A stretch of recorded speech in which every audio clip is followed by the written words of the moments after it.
Et yo les gens, c'est Jean, on se retrouve pour la review de l'épisode 33 de Vrains de cette semaine. Un épisode qui est très étrange, à tel point que j'ai eu beaucoup de mal à prendre des notes de façon, comment dire, assez explicite, on va dire ça comme ça. Mais en même temps, l'épisode était vraiment intéressant sur certains aspects. Et donc c'est pour ça j'espère que malgré mes notes un peu douteuses, que les gens comment dire, vont réussir à comprendre ce que je voulais dire. Donc on va voir ça tout de suite. Mais je vous promets rien, c'est assez malgache. Mais j'ai fait de mon mieux. Voilà, l'épisode est bizarre, l'épisode est difficile à noter. Vite, on va voir ça.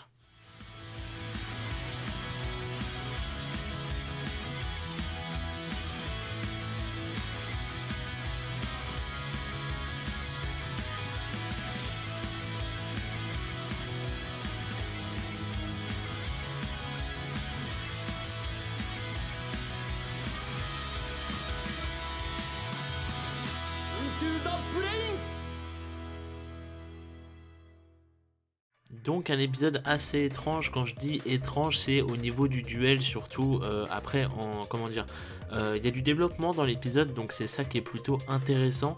Mais sinon, le duel en soi était assez étrange et c'est ça en fait que j'ai eu le plus de mal comment dire, pas à traduire mais à noter en fait, dans le sens où les effets des cartes de Spectre surtout sont vraiment, enfin je sais pas, j'ai eu du mal vraiment, donc je suis désolé si jamais je dis des conneries.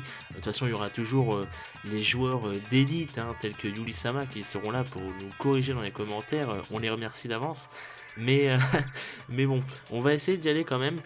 Donc, surtout que, alors je me permets une petite parenthèse, désolé, il y a une info très importante que je vous demanderai, je vous demande du coup maintenant de rester à la fin, après le truc de la preview où je raconte la preview vite fait. Je vous demanderai de rester parce qu'il y a une info assez importante que je devais faire la semaine dernière et que j'ai totalement oublié, donc la faute est sur moi.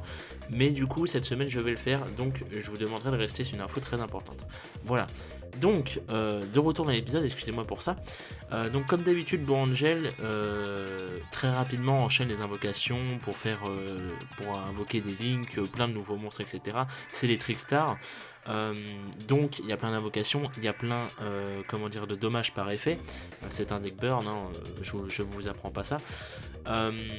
Et le truc, c'est que malgré tout ça, Spectre arrive entre guillemets à contrer, dans le sens en fait il se laisse faire pour pouvoir activer l'effet de son Link qui, de ce que j'ai compris, quand il prend des dommages d'attaque directe, pas d'attaque de burn, hein, enfin pas d'effet de dommage, euh, il peut appeler un Link depuis son extra deck sur l'une des zones ciblées par un marqueur. Donc vous savez, à chaque fois les Links ont des marqueurs qui pointent dans une direction, et bien du coup là il peut en invoquer un sur un de ces marqueurs en question, enfin sur la direction d'un des marqueurs, voilà, comme d'habitude.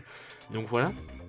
Et c'est un effet assez craqué quand même, parce que non seulement du coup il invoque un Link, alors je crois pas que c'était, comment dire, je crois pas que c'est dans l'épisode, en tout cas, je crois pas que c'était dit que le Link était limité dans, comment dire, dans son invocation. C'est-à-dire, est-ce qu'il peut invoquer un Link 4, est-ce qu'il peut invoquer que des Link 1, je sais pas, parce qu'il fait que des Link 1.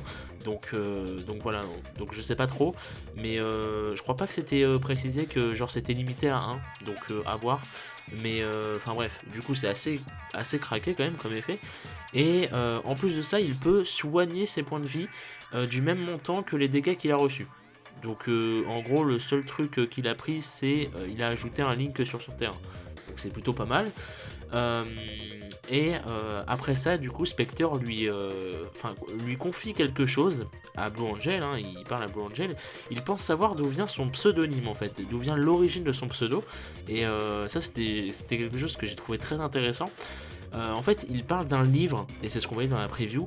Il parle d'un livre dans lequel le personnage principal est une espèce d'ange solitaire, tellement solitaire en fait qu'elle en est triste, et dans le sens où en fait elle est tellement solitaire qu'elle est mal vue par les gens en fait, par les gens de son monde. Elle est mal vue, elle est vue comme étant quelqu'un de mauvaise, et donc bah du coup voilà, elle est toute seule, les gens veulent pas s'affilier à elle, quoi que ce soit et tout, donc, et elle est tellement seule qu'elle en est triste parce que bah elle est pas méchante en fait, cette ange en question. Et en fait, à un moment, il y a une espèce de tragédie sur le monde, il y a des démons, tout ça et tout. Donc, l'ange va aider la plèbe, hein, comme on dit, à se débarrasser de ces démons. Donc, elle va sauver les gens, qui au final ne la trouve pas si méchante que ça, voire même la trouve gentille, et donc commence à s'intéresser à elle et tout, veut être amie avec elle et tout, elle devient plus populaire, etc. Et donc voilà, donc c'est l'histoire du livre, et bien évidemment ça fait parallèle avec Aoi et sa personnalité de Blue Angel, qui sont exactement la même chose, hein. C'est-à-dire que Aoi, IRL, elle est toute seule et ça la fait chier, mais du coup elle a pris Blue Angel comme avatar dans Vrains pour justement faire la contraste de solitude et popularité en fait. Donc voilà, donc faut pas être une lumière pour avoir deviné ça quand même, c'est assez obvious. Mais bon, voilà, c'est quand même assez... Enfin, c'est intéressant déjà du point de vue de Spectre, parce que je trouve ça bien qu'ils se soient renseignés comme ça sur le pseudo de Blue Angel. Je trouve ça assez stylé, mais en plus que l'histoire fasse référence à ça, et que du coup on comprend l'origine même de Blue Angel, et ça c'est plutôt pas mal. Donc voilà, j'ai trouvé ça vraiment intéressant comme point de vue.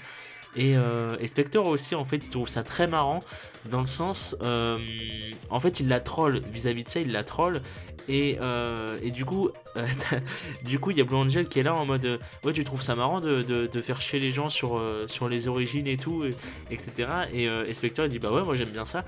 Et sur le coup, je me suis dit, putain, mais c'est mon mail en fait, parce que moi je suis exactement comme ça, c'est-à-dire que moi je vais troller les gens sur la racine, tu vois, pour des conneries, etc. Je suis comme ça, donc je ne peux que aimer Spectre en fait. Et là, quand je vois ça, je me dis, ah, il y a main potentiel là, hein. Il y a un très gros potentiel pour être un main. Alors si Spectre est bien mis en avant et qu'il le foire pas, je serais content, parce qu'il y aura un petit nouveau main surprise, et ça c'est cool. Mais bon, on n'est pas là pour ça, et à mon avis, je pense pas que après ce duel on reverra Spectre avant longtemps, et qu'on le reverra aussi souvent surtout. Mais voilà, donc Spectre dans ces 2 épisodes aurait été vraiment très intéressant, et bon, voilà, on verra bien la suite. Mais du coup, Blue Angel continue donc à attaquer Spectre, hein, parce que sa battle phase n'est toujours pas finie pour l'instant.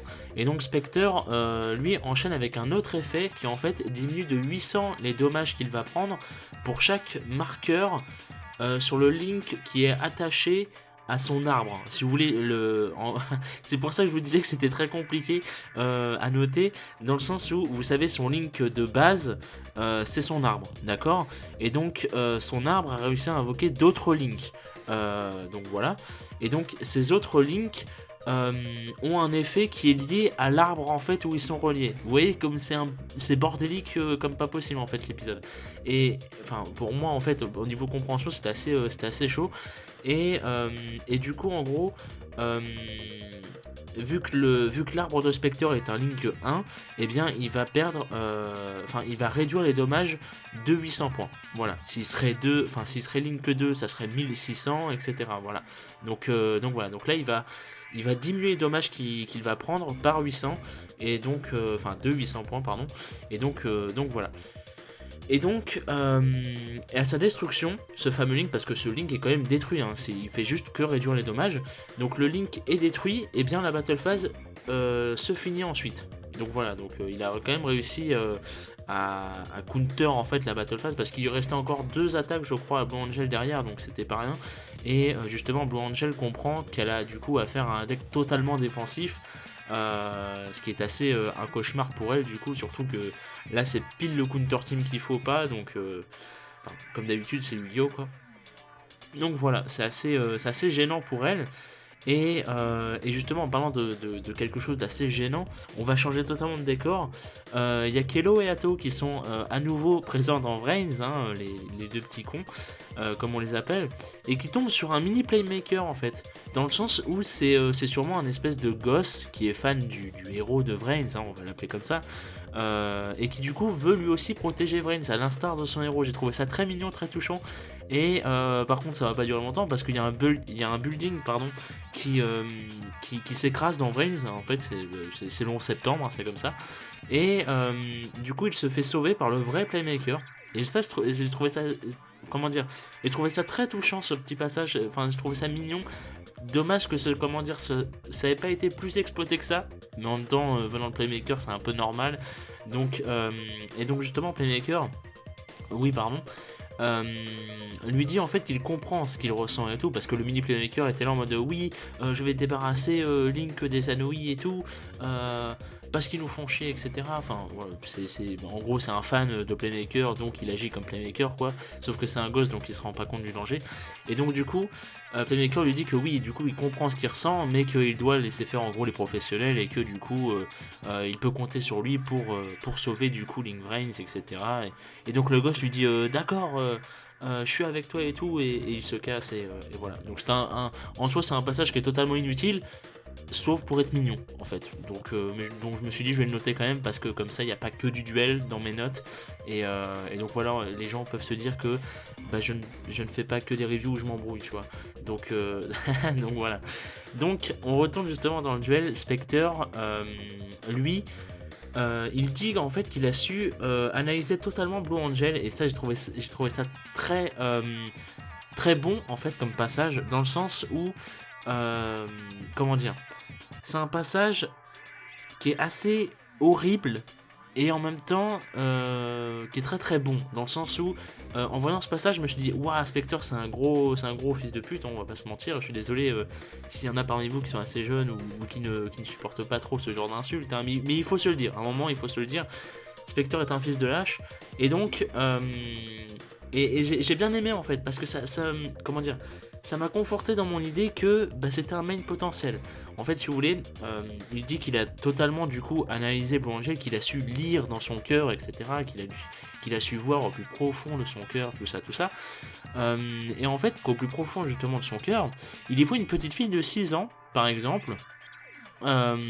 Parmi toutes les nombreuses choses qu'il voit, hein, il cite cet exemple-là. Donc, il voit une fille de 6 ans qui n'arrête pas de pleurer en fait après la mort de ses parents, tellement elle se sentait seule. Et ça, tu te dis waouh, enfin, le mec lui dit ça clairement en face, hein, c'est pas une pensée qu'il a, c'est clairement il lui dit oralement, tu vois.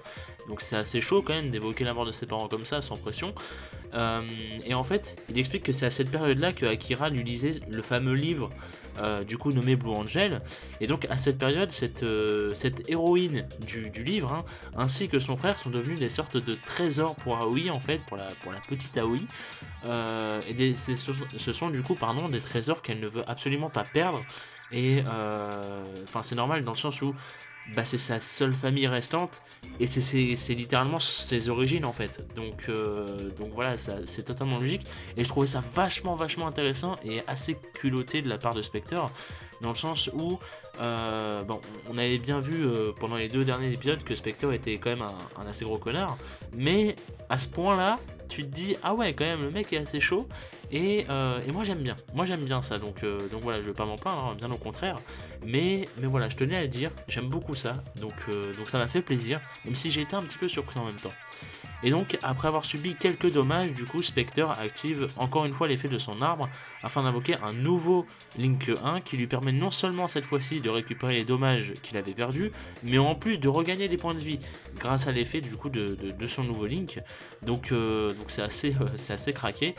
Et en plus de ça, il va se servir du coup de ces 2 links, donc de son nouveau plus de son arbre, parce que maintenant il a que ces 2 là, afin de faire évoluer son arbre.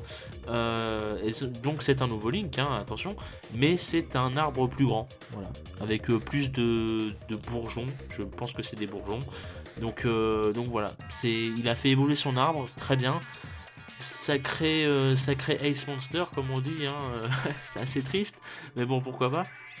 Et donc il invoque un autre monstre normalement, pour une fois, et il s'en sert direct pour faire une invocation Link de son espèce de spadassin, vous savez, qu'on a vu dans dans l'épisode justement d'avant contre Kitamura. C'est lui qui fait l'attaque finale en fait.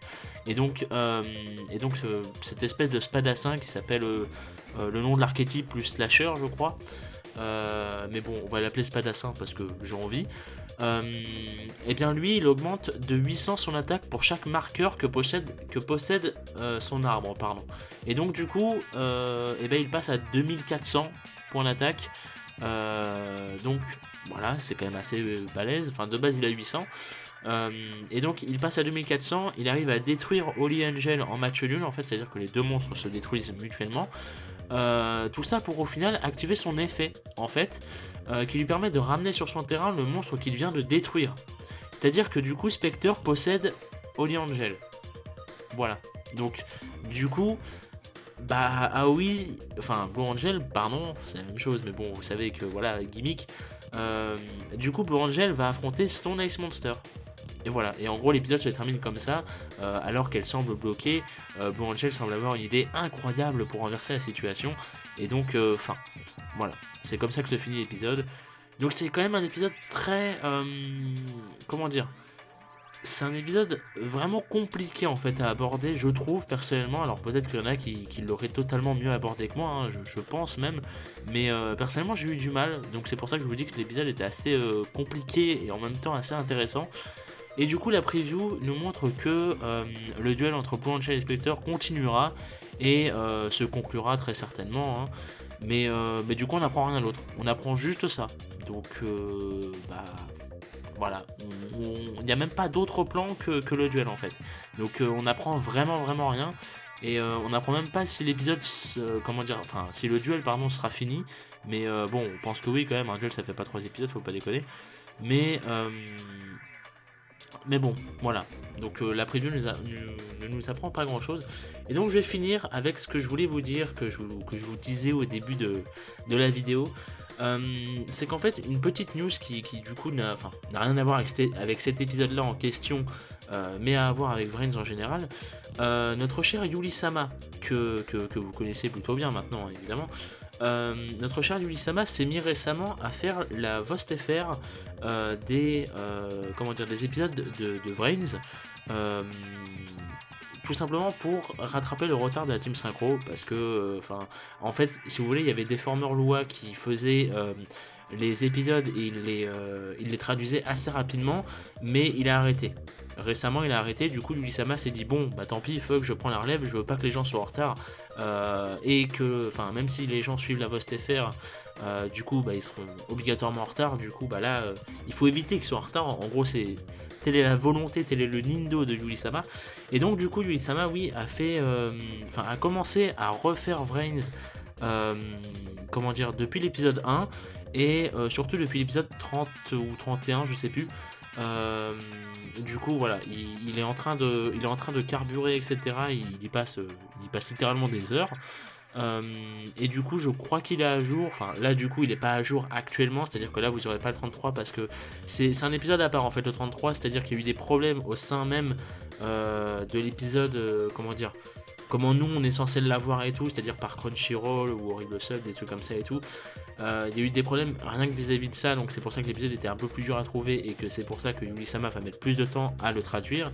Mais du coup voilà, je vous mettrai les liens en description, en commentaire, j'en sais rien, mais je vous mettrai les liens, allez voir, c'est très propre, il s'inspire du coup d'Horrible Sub de Crunchyroll pour les sous-titres, etc., pour la taille, pour la police utilisée et tout, c'est très propre.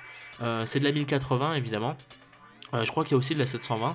Et du coup voilà, je sais qu'il est en train de vraiment bosser là-dessus et tout, donc allez voir, ça mange pas de pain, et comme ça vous serez surtout à jour pour ceux qui ne peuvent pas regarder la Vosta parce que je sais pas, vous avez un mauvais niveau d'anglais peut-être, il n'y a pas de honte ou j'en sais rien, ou vous préférez tout simplement la VostFR, et bien voilà, Yuli-sama est là pour vous, donc je mettrai les liens, j'espère que ça vous fera plaisir.